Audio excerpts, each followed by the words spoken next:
Hello and welcome to the Autism, ADHD and Us 3 podcast with me, Jenny Lucas. We'll be talking all things neurodiversity, including late diagnosis, parenting and everything else that comes in between. This podcast is not intended to be diagnostic. I am not a doctor. These are our personal experiences peppered with research and occasionally the experiences of others. The podcast is intended as a supportive guide through the experience of parenting neurodiverse children as a late diagnosed person, hopefully bringing some relatable stories and laughs along the way. Any relevant links will be in the show notes. Let's get into today's episode. Hello and welcome to today's episode of the Autism, ADHD and Us 3 podcast. If you are listening via a podcast app, hello, nice to be in your ears. I am using a new mic today, so if you have got any feedback from me on that, please let me know in the comments or send me an email. And if you're watching on YouTube, hello! I'm here on camera and I'm still getting used to this, so please bear with. Trying to record for two different modes at the same time.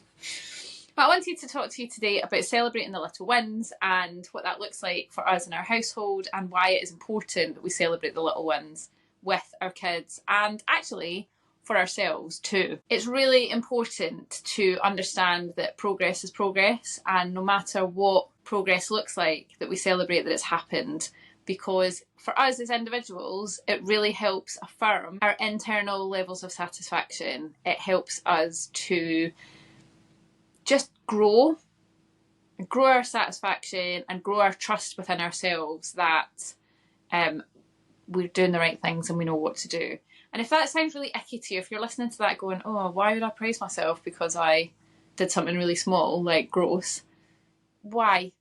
I'd like to ask you the question, or ask you to ask yourself, wait a minute, why does that feel gross to me? Why does that feel icky? Why do I feel uncomfortable with the thought of praising myself, first of all, but praising myself for doing little things? Like, why does that feel gross? Because there's a story there that is waiting to be told. So if that was your initial reaction, please do continue to listen and find out a bit more about what I'm going to say. But, be curious there. Find out what does that mean to you. Comparison is the thief of joy, which is a quote that is attributed to Theodore Roosevelt. And I wholeheartedly believe in that. And especially for us who are on the spicy spectrum, as I like to call it, it can be, we spent our whole lives, if we're late diagnosed, comparing ourselves to other people and not understanding why we were different. If we're lucky enough to have children who were diagnosed sort of not considered late, they have probably spent a significant amount of time still comparing themselves to other people and wondering why they do things differently and if that's a good thing or a bad thing. Many of us who are adults have come to the conclusion that it's a bad thing because it makes us different. I'm trying really hard myself to work on that particular mindset. But comparison to other people really is the thief of joy. And in some respects, comparison to your old self is also the thief of joy. And I say that as somebody who has been in quite significant autistic burnout. I would say I've probably not fully come out the other side. Honestly, scarily, I don't know if I ever will be completely who I was before. But I did go through a sort of grieving period of thinking to myself, why can't I do this? I hate the fact that I can't do this anymore. I feel like such a failure that I am struggling to do the things that I used to do sort of fairly easily. And then actually, do you know what? Another thought's just popped into my head. I stopped myself and go, did I really find it that easy? Or was I just ignoring my own needs? I think actually it's the latter. I think actually I was just ignoring how uncomfortable I found it. Anyway, so in order to celebrate the little wins, we need to stop comparing ourselves to other people. Okay, that is lesson number 1 for today. Progress is progress no matter what, and that works for me too. Adding comparison into the mix of the fact that I've got a spicy profile as an autistic ADHDer. Many of us have got a spiky profile too. In so much as there will be things that we struggle with in the autistic spectrum, in the world of ADHD, that other ADHDers maybe don't struggle with as much. That's okay, that's why it's a spectrum. But also for me, the spiky profile shows up in the fact that from day to day, sometimes I'm not able to do the same level of stuff. So if I've had a particularly busy, intensive weekend, for the next few days after that, I'm not going to be able to function at the same level as previously. That can be for cognitive reasons. It can actually be physical reasons as well. I've had something working on me recently, and I don't know what it is, but I found myself over the last couple of days, my literal coordination in terms of my fine motor skills have not been on point. They've not been lit, as the young people, the Gen Zs would say. It's been giving L's. Sorry, I don't know where that came from. But that is very frustrating, and I couldn't pinpoint a single reason for it happening, but it's something that I've just had to learn to accept about myself. And there's no point in being horrible to myself about it, because there's nothing I can do about it. I've just got to accept it, adjust what I'm doing, and move on from there. Energy levels and capacity for all of us, and the kids particularly, vary from day to day, and accommodating that is really validating. Like, I have to say that since I have started to accept this is who I am as a person, and these are the challenges that I face, and accommodating those challenges, it's been really beneficial for me, for the people around about me, and for the kids. They are able to say to me, I'm feeling dysregulated, or I am feeling overwhelmed, or I need more time to rest. At 8 or 9 and 12, they are able to articulate those things. And I feel really proud of that, because that comes down to the environment that they are in, and the things that they are validated in feeling. We're teaching our children that they are their own marker of progress. They are surrounded by peers, and just as any child, neurotypical or neurodiverse, they're all good at different things and not so good at other things. And we're trying really hard to knock out of them, not physically, literally, the idea that so-and-so is a better person because they're better at X, Y, Z than I am.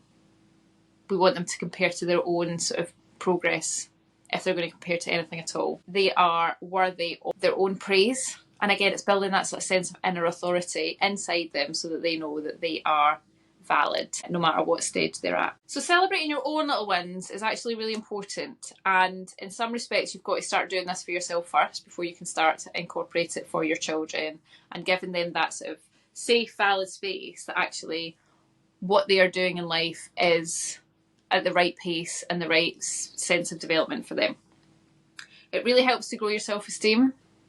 It really helps you to help them grow their self-esteem. And if there's something that I know, having ADHD children, it is anything that we can do to help build their self-esteem is like for the win. So important.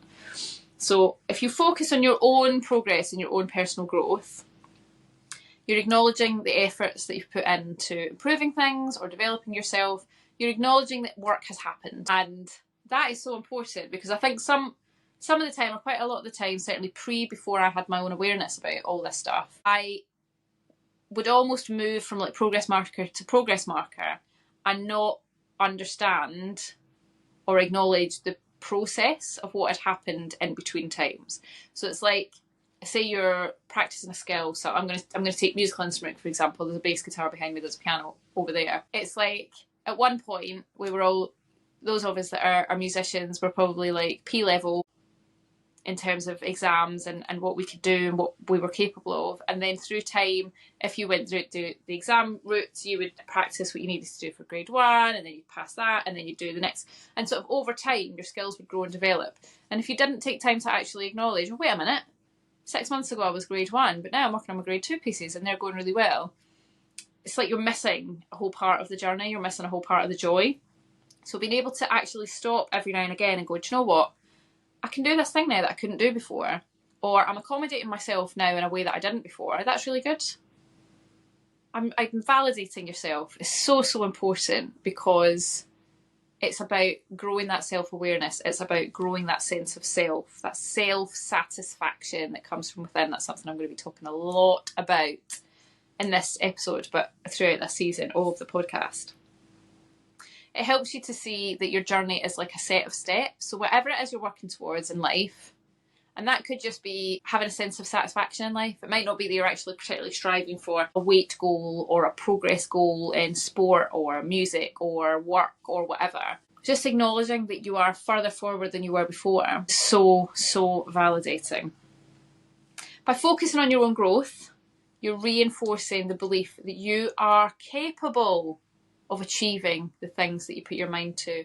And certainly, I think this may well be more the ADHD part of my brain than the autistic part of my brain. I sometimes feel so scattered and have so many ideas and have scattergunned loads of different ideas that I don't actually feel like I'm ever making progress with anything. Because I'll be like, oh, that's a good idea, I'll do a bit of that. Oh, that's a good idea, I'll do a bit of that. And you magpie stuff and you end up with like loads of little things that you've never actually quite fully completed. But what you've not acknowledged is that you've ended up with loads of little things that you didn't have before. Knowledge that you didn't have before. So you may not have actually got to the end of any of one of those particular things at this point, but you need to acknowledge the fact that you have gathered all of these things together, had all of these ideas that didn't exist before.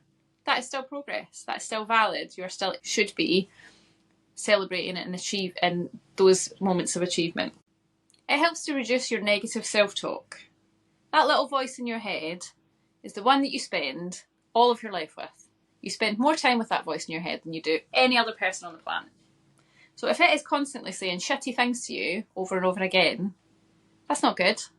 It's not going to help your self-esteem. It's not going to help your confidence grow.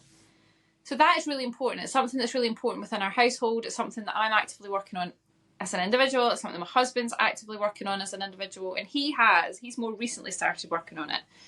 And he has been able to see much more viscerally, because I've been doing it for a longer time, but like how that has impacted his life, certainly over the last like 6 months to a year, what a difference that having a bit of self-compassion and trying to reduce that negative self-talk, the impact that has had on his life in a positive way is really phenomenal. And we're trying to do that for the kids and help them to see when they have slipped into negative self-talk and see if we can help them turn that around and change that voice. Because when you are comparing yourself to others and you're not validating your own journey, you are giving yourself more reasons to be unkind to yourself. And that then creates this negative feedback loop. Our brains are literally wired for negative stuff. They're wired, they have a negativity bias, okay?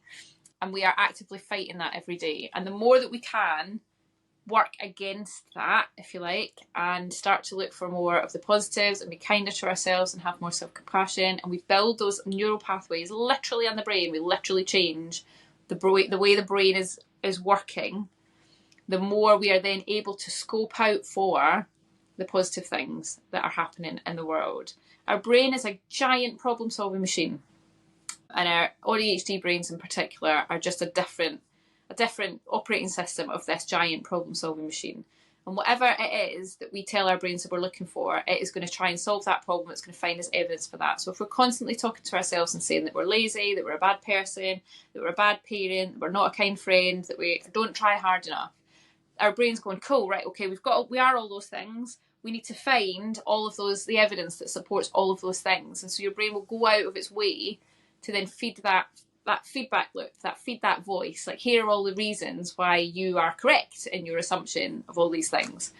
So the more that we can reduce that negative self-talk and reduce that negative bias and train our brains a different way, the happier ultimately we will be. So celebrating all your little wins is just like a little pebble that you throw in there that helps you do that. And when we do that with our kids, again, we are validating all their little steps of progress, that all of the things that make them who they are valid and loved and wanted. So that is really, really important. And then it helps to build a positive feedback loop. And this is not an overnight job. I'm not saying these things are like you're going to wake up happy tomorrow and suddenly everything's going to be fixed. It's an awareness, progress and journey that you have to go on with yourself and then with your children. Absolute benefits in the long run. When you're building that positive feedback loop, your brain, again, that big problem solving machine up there, starts to think, okay, so we want evidence of this happy thing. We want evidence that we're good at this. We want evidence that we're a kind friend, that we work hard, that we try hard, that we are valid, that we're capable. And then our brain starts to actually find us evidence of that. And again, we're growing those little neural pathways in our brain to combat that negativity bias as much as possible. We genuinely start to feel happier and more comfortable in our own skin. And it comes down to sort of self-acceptance as well. That's a big, big part of it, and especially for our kids. We cultivate a growth mindset. I don't really like the buzzword term growth mindset, but I understand what it means in terms of having that awareness that we are capable of anything. And despite the brains that we've been born with, and how having that brain can be a challenge in this world that we've been born into with that brain, that actually if we have that growth mindset and try not to be limited, and I want to tread very carefully when I talk about this, because I don't want to ever fall on the side of toxic positivity. I think that is very toxic, to use the word again. I don't like the idea of toxic positivity, but there is a definite difference between toxic positivity on one end of the scale and absolutely living in the mire of, oh well, this is my thing, I'm stuck with this.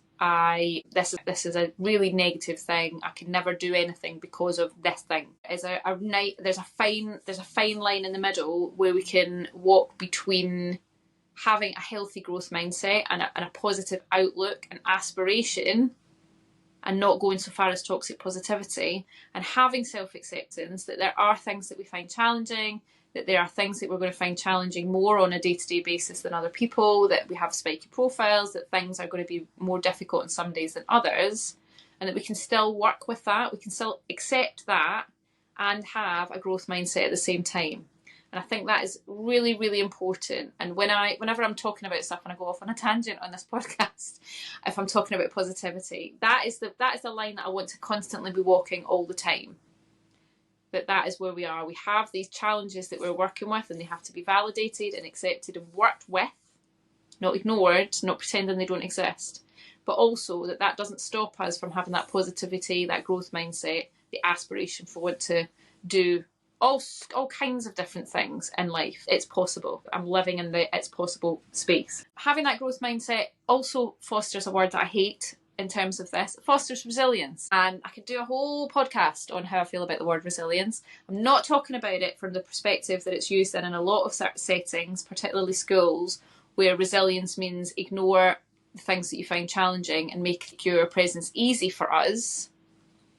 I mean resilience from the place of our neurodivergent children and ourselves being able to try things out of our comfort zone because we feel safe and secure and comfortable, and then realising that there are things out there that we thought we maybe couldn't do, or that were going to be more challenging than they are, that we're actually able to do them and move forward with them.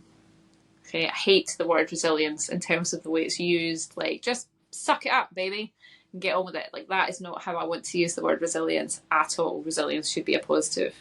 It enhances our motivation. Once we start to validate ourselves, validate our challenges, validate the fact that we have aspiration and that we might need to find a different path to get there from the people around about us, we start to have more positive thoughts and validate our little wins. It actually helps to increase our motivation because we don't feel so stuck. If you are recently diagnosed with a neurodiverse condition and it feels like your whole world has been turned upside down and you don't know what that means for you, you don't know who you are anymore, you're kind of lost in this mire of, oh my God, what do I do now? When you start to build these little things into your life, it actually helps you with that motivation in terms of wanting to move forward and have aspiration and try new things and just be a human being that is happy in their lives. If I have any aspiration for myself, it's I want to have a life that I'm happy to live in, that I'm comfortable to live in. I want to bring my children up in a way that they are comfortable in who they are and have aspiration for themselves and don't feel held back, but acknowledge that they have challenges and that actually self-compassion is a massive, massive part of the journey. So when you focus on your own journey and you celebrate your progress for things, you're constantly reminding yourself, no matter how you feel, that you are capable, you are resilient, you are unique. It helps to build a strong sense of self-worth in yourself and confidence, and that's independent of what other people think of you.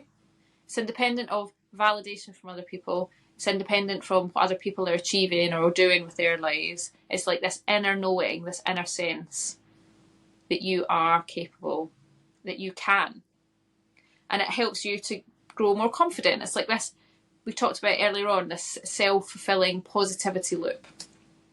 And it helps you on those really tough days. I'm not going to lie, there are still plenty of days where I feel disappointed in my energy levels that day, or my abilities, or the fact that I haven't pushed my business on as far as I would like to, even though it's been in existence for 3 years, or, hit a big milestone this year in terms of and that has brought some things into sharp focus for me in terms of like progress and how I'm doing in life and how I'm not quite earning the money that I'd like to be or whatever. I still have those days of self-doubt and I still have those days of how am I actually going to do this, but I can meet those with self-compassion. I can meet those knowing that that's not how I'm going to feel forever, that I am going to have days where I don't feel like that anymore and that all feelings are valid. And that when I have those days, I just have to accept that I'm having one of those days. I'm not necessarily doing the toxic positivity thing of like trying to pull myself out of it particularly. Sometimes you just got to feel your feelings, man. You just got to sit with them and you've got to accept that that's the position that you're in. And that is something we're very much trying to do with the children when it comes to all of this sort of talk about achievement. You know, I'll give you a couple of small examples. First thing that comes off the top of my head is my eldest has started a new school this year. She started a new school in year 8, so she's not a newbie in terms of like going in with lots of other newbies. She's going into an established year group and it's, you know, places where friendships have already been made. She does know some people, so that has made a big difference to her.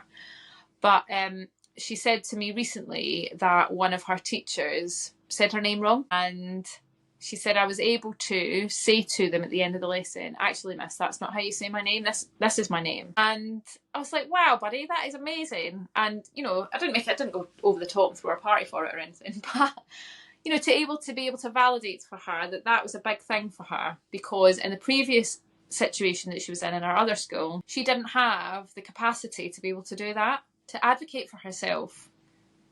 And that, you know what, you may well be sitting there thinking, wow, that's really brave. You might be thinking, wow, that's not a big deal. But you also might be thinking, wow, that's really brave. Because what she ultimately did there was advocated for herself. And for those of us of my generation who have grown up to be millennial people pleasers, even doing something as small as picking up on somebody having said your name wrong is massive. Because for me, it's like, I'm telling you that you've done something wrong. And I don't want you to feel bad about the fact that you've done something wrong. Not that it's a big deal, like you said my name wrong. It's like, I hate being called Jen, for example. My full name is Jennifer, and it was shortened to Jenny at high school, and I like Jenny. But some people go further and call me Jen, and I hate it. I hate being called Jen. I don't know what it is. I just don't like it being shortened down to Jen. Not my choice for it to be shortened down to Jen. But will I say anything to the people that call me Jen? No. So far, anyway. I'm not putting a limit on that for myself. But I find it really uncomfortable, because it's like, you're causing a rupture in that conversation, in that relationship. Especially when now people have been calling me Jen for a number of years. And now I absolutely don't feel comfortable to turn around and be like, oh, could you please not call me that? Actually, I really don't like it. Could you call me Jenny? And it's like such a small thing, such a small part of a conversation. But I hate the thought of making somebody else feel uncomfortable. Massive people pleaser, still recovering from that. So that would be a lifelong journey. So for the fact that my kid was able to do that for herself and advocate and say, actually, I'm not comfortable with this, please do this, it's huge for me in my people-pleasing journey. So I was able to validate that with her and say, that's brilliant, well done, advocating for yourself. And it's those little things that we can do with our children that make them feel valid. It's like that little bit of like, yeah, I did right by myself there, that was good, I'm going to do right by myself again in the future. And she was able to ask another question of another which she wouldn't have felt comfortable doing before. And it's those little moments of like, that's progress. That is progress. And we didn't literally say that to her, well done, that's progress for you. But it's acknowledging, well done, you've advocated for yourself. That's great. That's something you should be doing. Stand up, have your voice heard, say no. You know, advocate for yourself. It's no one else is going to do it for you in a lot of respects. Having that self-confidence to stand up and say, yes, this is important to me. Please get it right. It's massive. It's so massive, especially for the recovering people pleasers of us amongst the listeners. So I hope in some way this has been useful for you today. Again, I come back to what I said at the beginning of the episode, that if you find it icky to think about this stuff, like, oh, that's not for me. Oh no, feels a bit big-headed, feels really uncomfortable. Like, where is that coming from? I have been that person that thought it was uncomfortable and gross and icky, and then I was like, wait a minute, why am I not valid? Why am I not valid of praise? Why do I feel uncomfortable that somebody says well done on something and I think they're lying to me? Why do I think they're lying? Where is the evidence for that? Why is that? Where does that come from? And once you start to ask yourself those kind of questions, oh my God, do you open a can of worms? But it's like almost like opening the door to another dimension. because all of these other whys will start to come through to you, and you will start to get rid of some of those other voices in your head that aren't yours. You'll start to question some of those limiting beliefs that you're holding on to for yourself about why you're not valid for certain things, why you don't deserve certain things when other people around you do deserve those things, in your opinion. It's fascinating. I could talk all day about it. It's something I find really, really interesting. But anyway, I hope that's been really useful. If it has made you question things, please let me know. I love, love, love, love, love receiving your emails about the podcast. I've had some lovely comments from some of you, so thank you so much. If you've got any questions that you would like to pose, please do let me know. All the details are in the show notes, so you can find me over on TikTok, or I'm now on Instagram and Facebook, all the socials. And you can also ping me an email as well, and let me know what you think. And if this resonated, then please do let me know, because impacting other people and making connection is the whole reason that I am doing this podcast. So if you feel called to get in touch, please do get in touch. And thank you for listening. I will see you on the next episode.